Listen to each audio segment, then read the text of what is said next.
पूरी रकम बिना किसी प्रीमियम के। LIC न्यू जीवन आनंद, आनंद ही आनंद।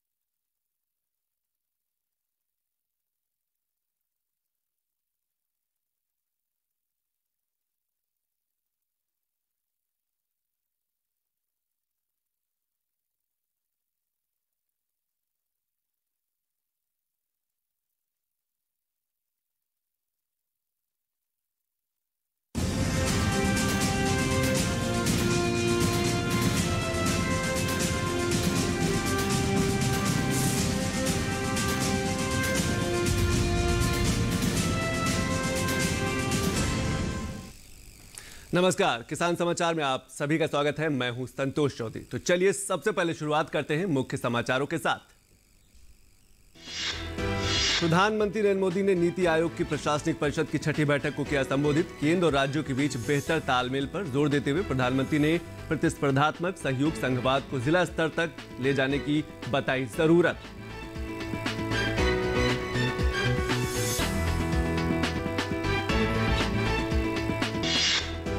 उपराष्ट्रपति वेंकैया नायडू ने कहा कि कृषि हमारी मूल संस्कृति, कृषि को कई तरह से संरक्षण प्रोत्साहन की जरूरत है। कृषक समुदाय हमारे देश की रीढ़ है।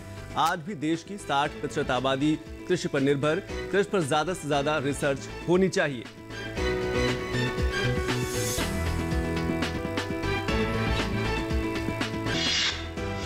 केंद्र सरकार ने पंजाब हरियाणा को दिया निर्देश कि किसानों की फसल खरीद का पैसा सीधे भेजे किसानों के बैंक खातों में। फसल के पैसा सीधे खातों में जाना चाहिए। पंजाब हरियाणा में MSP सीधे खातों में देने का निर्देश। सरकार के इस फैसले से बढ़ेगी पारदर्शिता।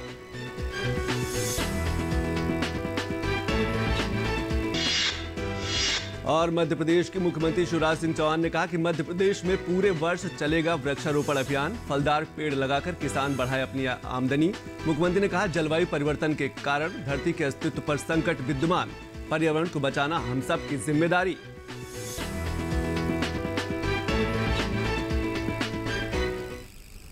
और खबरें विस्तार से। प्रधानमंत्री नरेंद्र मोदी ने आज नीति आयोग की प्रशासनिक परिषद की छठी बैठक को संबोधित किया। केंद्र और राज्यों के बीच बेहतर तालमेल पर जोर देते हुए प्रधानमंत्री ने प्रतिस्पर्धात्मक सहयोग संघवाद को जिला स्तर तक ले जाने की जरूरत बताई। पीएम ने कहा कि कोरोना काल में केंद्र और राज्यों ने मिलकर काम किया है। कृषि क्षेत्र को एक नई दिशा देने का प्रयास किया गया है।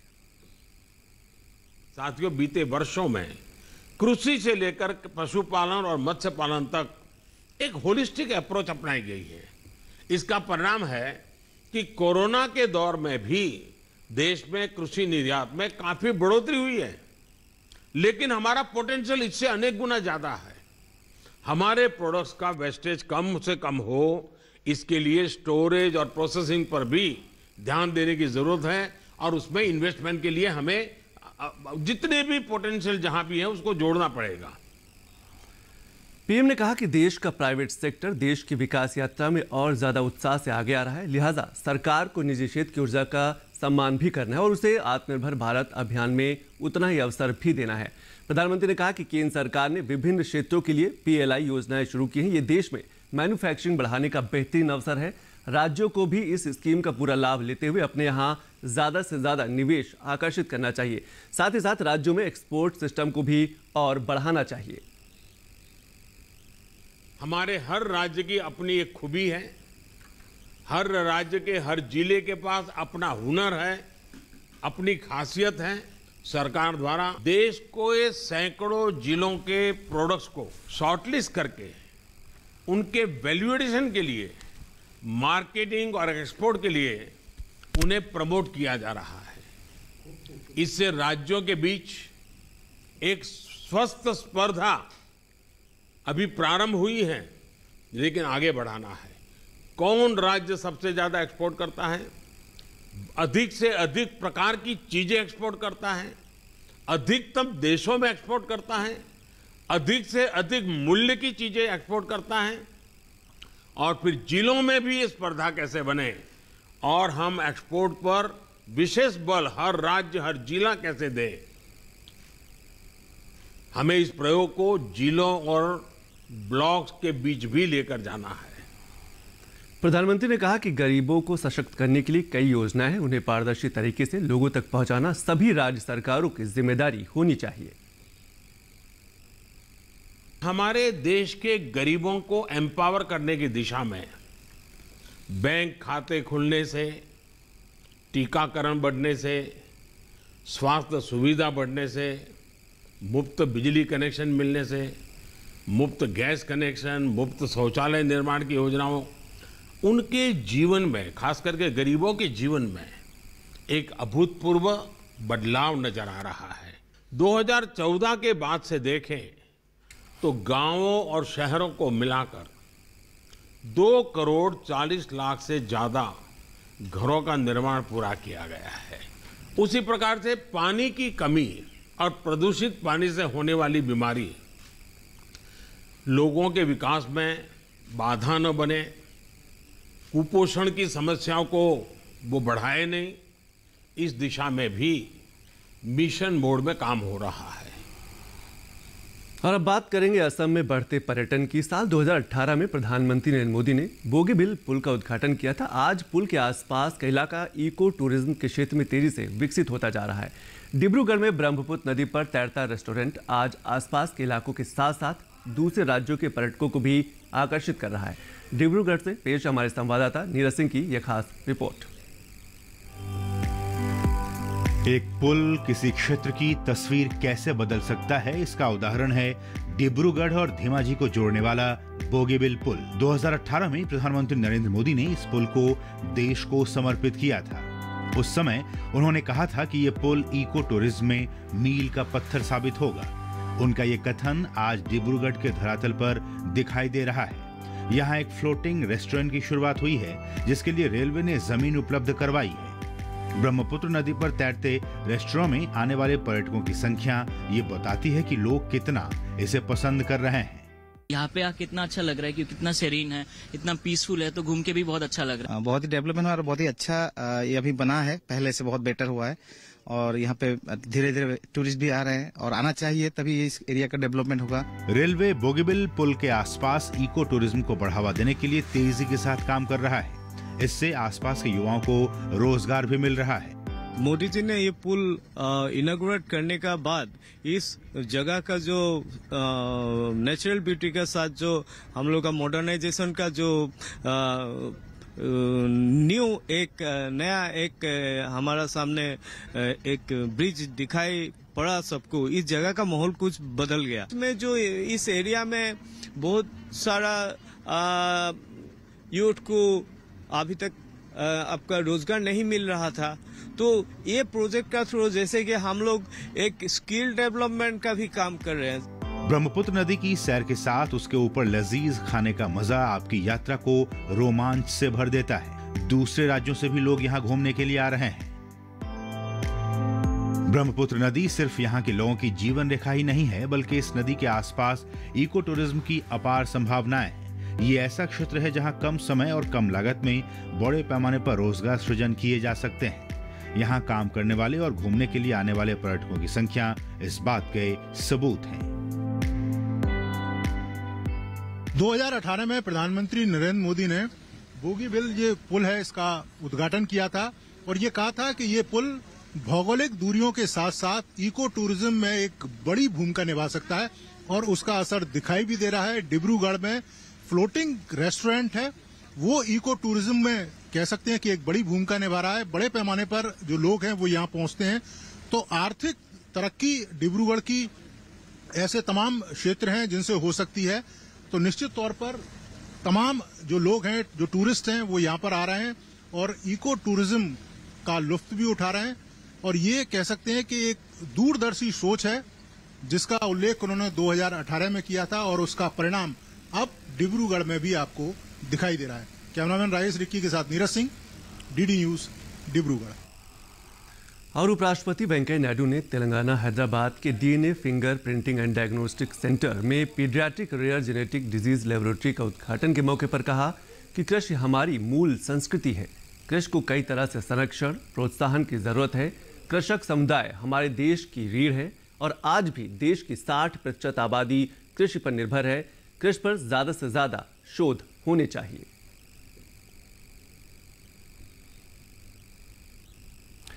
और अब बात करेंगे पंजाब हरियाणा की। इसके साथ साथ जो किसान है वहां के, उनका जो खरीदी की जा रही है उसका सीधा पैसा जो है उनके बैंक खातों में डालने के निर्देश दिए गए हैं। कृषि सुधारों को आगे बढ़ाते हुए केंद्र ने पंजाब हरियाणा से कहा है कि किसानों को फसल खरीद का पैसा सीधे उनके खाते में भेजे। पंजाब हरियाणा में एमएसपी से खरीद की जा रही है और इसके निर्देश दिए गए हैं कि किसानों का जो पैसा है सीधे उनके बैंक खातों में ट्रांसफर कर दिया जाए। अगले मौसम में फसलों के एमएसपी पर खरीद का पैसा सीधे किसानों के खाते में भेजे जाने का निर्देश दिया गया है जो खरीदी की जा रही है। इसके साथ साथ इससे आढ़तियों के कमीशन या मंडी शुल्क इत्यादि पर असर नहीं होगा, ये भी उसमें बताया गया है। इसके साथ साथ उन्हें पहले की तरह ये सब मिलता रहेगा, लेकिन किसानों को उनकी फसल का मूल्य बजाय आढ़तियों के सरकार सीधे देगी।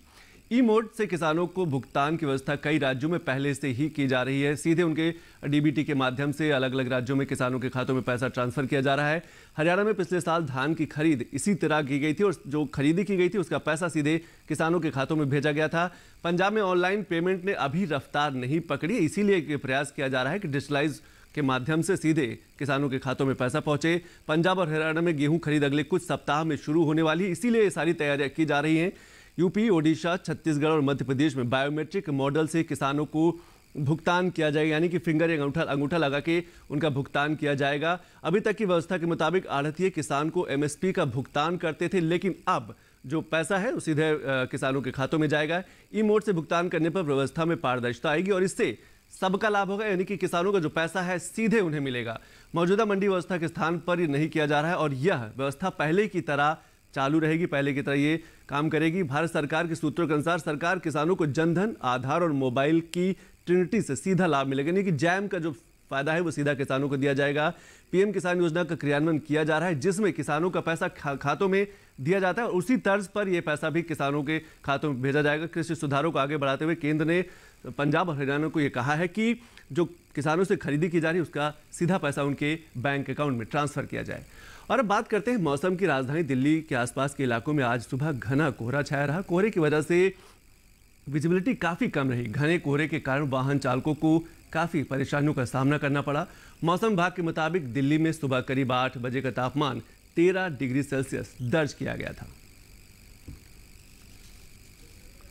और केंद्रीय मंत्री प्रकाश जावड़ेकर ने लक्षद्वीप में अटल पर्यावरण भवन का उद्घाटन किया। ये कॉम्प्लेक्स केंद्र शासित द्वीप लक्षद्वीप में अब तक का सबसे बड़ा कॉम्प्लेक्स भी है। इस भवन की विशेषता है कि ये पूरी तरह से पर्यावरण को ध्यान में रखकर बनाया गया है। 22,000 वर्ग फुट से ज्यादा क्षेत्र में बने इस भवन में समुद्री जैव विविधता के बारे में अनुसंधान करने के लिए अत्याधुनिक सुविधाएं मौजूद हैं। यह रिकॉर्ड 3 साल में 10 करोड़ की लागत से बनकर तैयार हुआ है। और अयोध्या में राम मंदिर का निर्माण हो रहा है, इसको लेकर देश भर में उत्साह है। ऐसे में रामलला के परिधान क्या होंगे, किन रंगों का प्रयोग होगा और क्या देश की शान खादी रामलला के अंगवस्त्र में शामिल है, और इसके साथ साथ उत्तर प्रदेश खादी ग्राम उद्योग की क्या है भूमिका, इन सभी विषयों पर बात की रामलला के परिधान बनाने वाले डिजाइनर मनीष त्रिपाठी ने। राम मंदिर का भव्य निर्माण हो रहा है तो रामलला की सेवा सत्कार भी की जा रही है और सेवा सत्कार में जो उनके अंग वस्त्र हैं, जो उनके परिधान हैं, उन पर भी विशेष फोकस किया जा रहा है। तो जो रामलला के परिधान तैयार कर रहे हैं वो जो फैशन डिजाइनर हैं वो हमारे साथ हैं बात करने के लिए। जाने माने देश के फैशन डिजाइनर हैं मनीष त्रिपाठी जी, आपको क्या जिम्मेदारी मिली है रामलला के परिधानों को लेकर? मैं तो अपने आप को बहुत सौभाग्यशाली मानता हूँ कि मुझे सेवा का मौका मिला और मैं खादी ग्राम उद्योग के संपर्क में रहा और मुझे वहाँ से एक तरीके से कैसे आदेशित हुआ कि मुझे कुछ डिज़ाइन करना है तो खादी सिल्क को लेकर कि खादी को बढ़ावा मिले। और जहाँ तक रामलला की बात है, रामलला अगर खादी को पहनेंगे तो कहीं ना कहीं एक अघोषित ब्रांड एम्बेसडर की तरह वो सामने आएंगे और अपने आप जनमानस में एक लोगों में एक ट्रेंड एक बनेगा कि हाँ खादी की इंपॉर्टेंस के बारे में पता लगेगा और एक कहीं ना कहीं से रोज़गार भी के नए अवसर भी जुड़ेंगे। तो उसको नाम भी हमने प्रोजेक्ट रामलला दिया है कि जो भगवान राम के जो विचार जो हैं उनसे ये मेल खाता हुआ एक प्रोजेक्ट है। तो जो रामलला का जो अंगवस्त्र है, जो परिधान तैयार किया जाएगा, वो क्या 7 दिन का अलग अलग होगा और किस रंग के उसमें ज़्यादा भूमिका होगी और कौन सी शैली के कपड़े होंगे? जो उनके वस्त्र हैं वो कॉन्सेप्ट भी था, मतलब अच्छा लगा जब मैं डिज़ाइन करना शुरू किया, जब मैं थोड़ी रिसर्च करी तो हम लोग हमेशा वेस्टर्न फैशन की बात करते हैं, कल्चर की बात करते हैं, बट हमारे भगवान इतने पुराने टाइम मतलब टाइम से कब से कलर स्कीम फॉलो कर रहे हैं। तो मंडे को सफ़ेद, मंगलवार को लाल, बुधवार को हरा, बृहस्पति को पीला, so on so fourth, Sunday को पिंक। तो पूरा एक अलग अलग कलर का हर दिन का एक अपना अलग उनका कलर है। तो काफ़ी अच्छा लगा बनाने में। और एक तरीके से खादी एक मात्रा फैब्रिक है जो कि सबसे ऑथेंटिक, सबसे, इसको मैं खुद एथिकल फैब्रिक बोलता हूँ।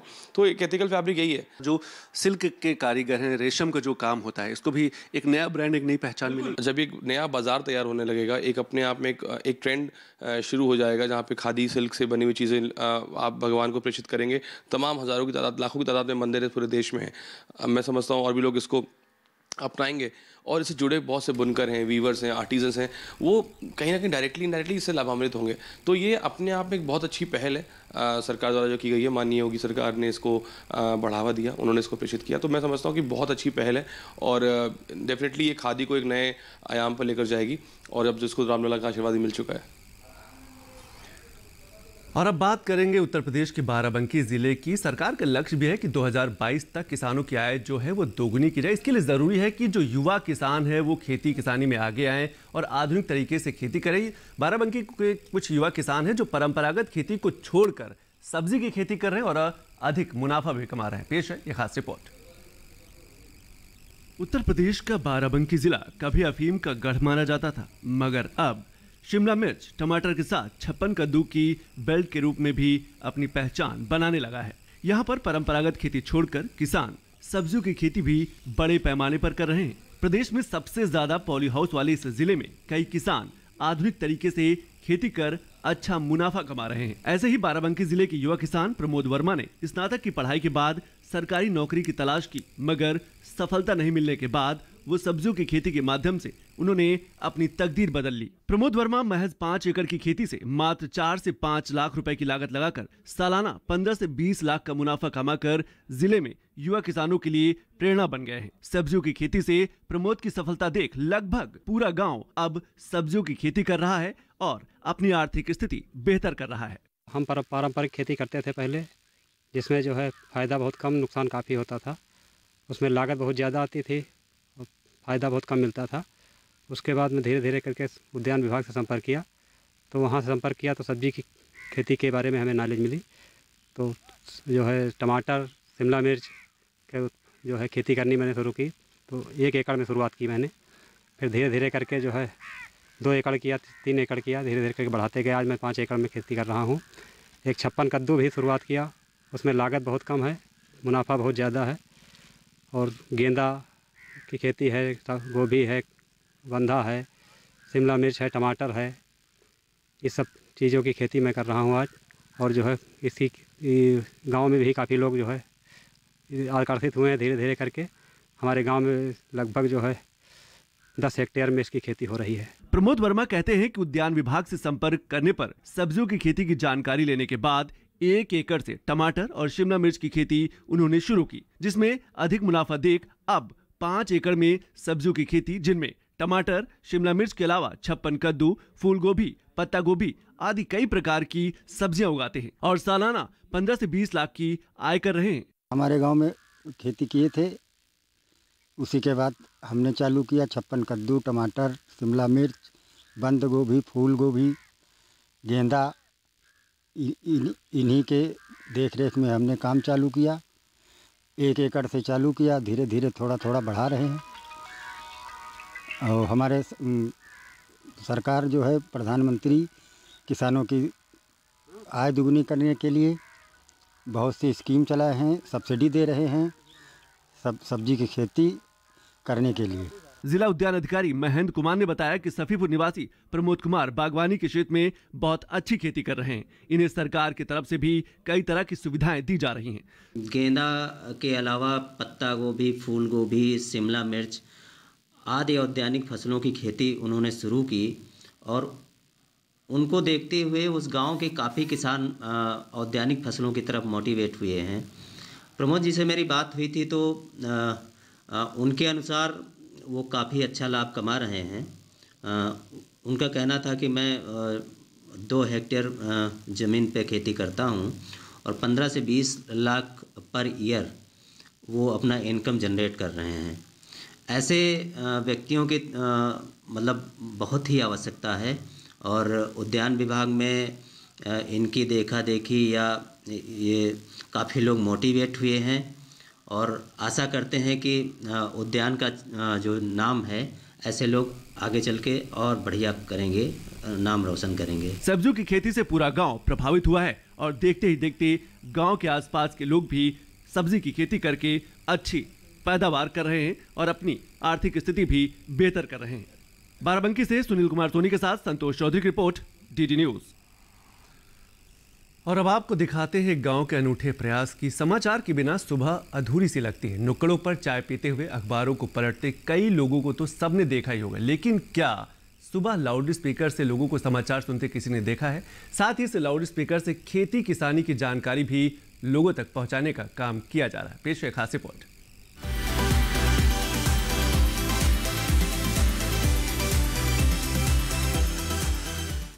स्वातंत्र्य सेनानी महादूत चौधरी यांचं काल प्रजासत्ताक दिनाच्या समारंभात लाउड स्पीकर पर ऑल इंडिया रेडियो का समाचार बुलेटिन सुन रहे ये लोग पश्चिमी महाराष्ट्र के सोलापुर जिले के छोटे से गांव कुन्नूर के हैं। गांव वालों का मानना है कि उनके मतलब की खबरें उन्हें सिर्फ रेडियो पर ही मिलती है।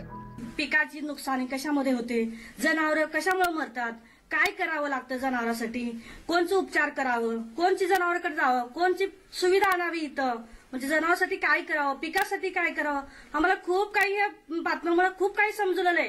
त्याच्यामुळे आम्ही काम करत करत हे बातम्या ऐकतो का असं निखट असं बसून काही बातम्या ऐकत नाही। काम करत करत ऐकल्यामुळे आम्हाला सगळ्या गोष्टी बातम्याचं खूप म्हणजे भरपूर परिणाम आमच्या घरामध्ये सुद्धा म्हणजे गावामध्ये सुद्धा सुविधा होऊ लागली। दरअसल आज भी रेडियो ही उन समाचारों का वाहक है जो लोगों से सीधे जुड़े होते हैं। मसलन गांव को मिलने वाले अनुदान, सरकारी योजनाएं, बुनियादी चीजों को लेकर घोषणाएं वगैरह रेडियो के समाचार बुलेटिन और कार्यक्रमों का हिस्सा आज भी है। या आकाशवाणी केंद्राच्या माध्यमातून आज लोकांपर्यंत पोहोचतो। खरं तर कुर्नूर मधल्या सगळ्या लोकांना लहानापासून ते थोरांपर्यंत जे की आज घराच्या बाहेर येऊ शकत नाही आजी आजोबा, त्यांच्याही कानावर हा सहज आवाज जातो। यामुळे आज गावातील सगळे लोक अतिशय आणि समाधानी आहेत। लाउड स्पीकर को मंदिर की चोटी पर लगाकर गांव वालों तक समाचार पहुंचाने की संकल्पना मंदिर ट्रस्ट के अध्यक्ष व पत्रकारिता से जुड़े मारुति बावड़े की थी, जो कारगर रही। बावड़े बताते हैं कि 2 साल पहले जब उन्होंने इसकी शुरुआत की थी तो उनका मुख्य उद्देश्य गलत खबरों से गांव वालों को बचाना था।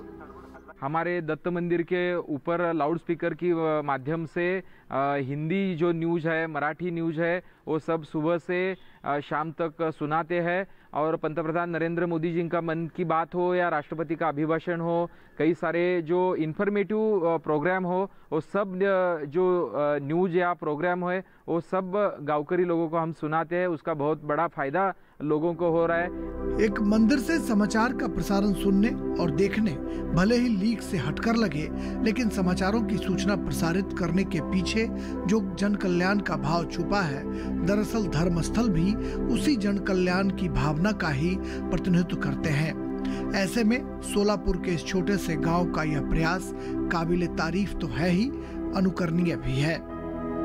समकालीन संचार माध्यमों में आए क्रांतिकारी तकनीकी बदलाव ने एक और जहां लोगों को कई तरह के विकल्प और कई नए माध्यम समाचार के लिए उपलब्ध करवाए हैं, लेकिन कहीं न कहीं ये सारे जो बदलाव हैं यह विश्वसनीयता और वस्तुनिष्ठता की कसौटी पर खरे नहीं उतर पा रहे हैं। यही वजह है कि समाचार के लिए आज भी लोग ऑल इंडिया रेडियो और दूरदर्शन के ही मुरीद हैं। सोलापुर से अपने सहयोगी देवीदास पाठक के साथ मुंबई से मैं योगेश कुमार, शीतल, दूरदर्शन समाचार, महाराष्ट्र।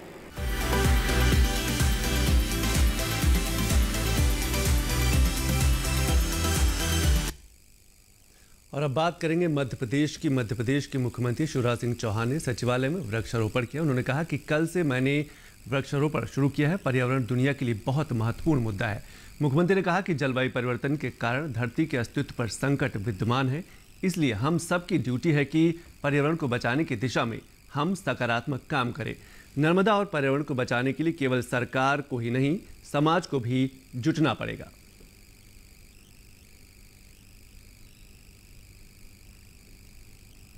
मध्य प्रदेश की जीवन रेखा है और नर्मदा जी ग्लेशियर से नहीं निकलती। साल के घने वन जो है उनमें साल के पेड़ वर्षा जल अवशोषित करके रखते हैं और बाद में अपनी जड़ों से बूंद बूंद करके छोड़ते हैं, वही बूंद बूंद नर्मदा जी की धार बनती है। तो नर्मदा जी को भी बचाने के लिए, पर्यावरण को भी बचाने के लिए केवल सरकार नहीं, समाज को भी जुटना पड़ेगा। और वृक्षारोपण एक सबसे प्रमुख उपाय है और इसलिए मैंने तय किया कि केवल भाषण देने से कुछ नहीं होगा, मैं भी रोज़ एक पेड़ लगाऊं और समाज को भी आग्रह करूं कि रोज़ भले न लगाएं लेकिन साल में एक पेड़ तो लगाएं। और अंत में मुख्य समाचारों पर एक बार फिर से नजर। प्रधानमंत्री नरेंद्र मोदी ने नीति आयोग की प्रशासनिक परिषद की 6ठी बैठक को किया संबोधित। केंद्र और राज्यों के बीच बेहतर तालमेल पर जोर देते हुए प्रधानमंत्री ने प्रतिस्पर्धात्मक सहयोग संवाद को जिला स्तर तक ले जाने की बताई जरूरत।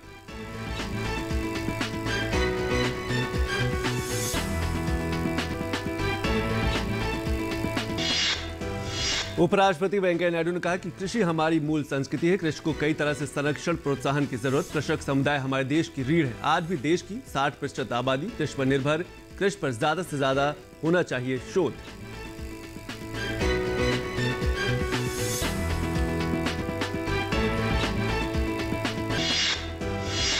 केंद्र सरकार ने पंजाब हरियाणा को दिया निर्देश कि किसानों की फसल खरीद का पैसा सीधे भेजे किसानों के बैंक खातों में। फसल के पैसा सीधे खातों में।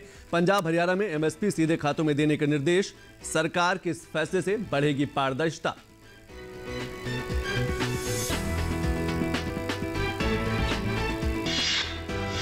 और मध्य प्रदेश के मुख्यमंत्री शिवराज सिंह चौहान ने कहा कि मध्य प्रदेश में पूरे वर्ष चलेगा वृक्षारोपण अभियान। फलदार पेड़ लगाकर किसान बढ़ाए अपनी आय। मुख्यमंत्री ने कहा जलवायु परिवर्तन के कारण धरती के अस्तित्व पर संकट विद्यमान। पर्यावरण को बचाने में हम सब की जिम्मेदारी।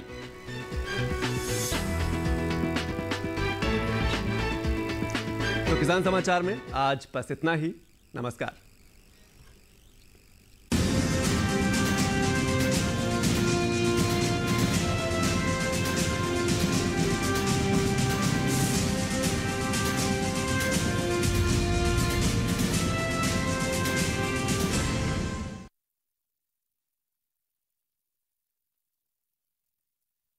अरे 5 to 9 जॉब, भाग दौड़ all the time job, the roaming वाला जॉब, द डेडलाइन वाला जॉब और are you living in the market वाला जॉब। जिंदगी में मौके ही मौके हैं। अपनी मर्जी से जॉब चुनिए, अपनी इच्छा अनुसार।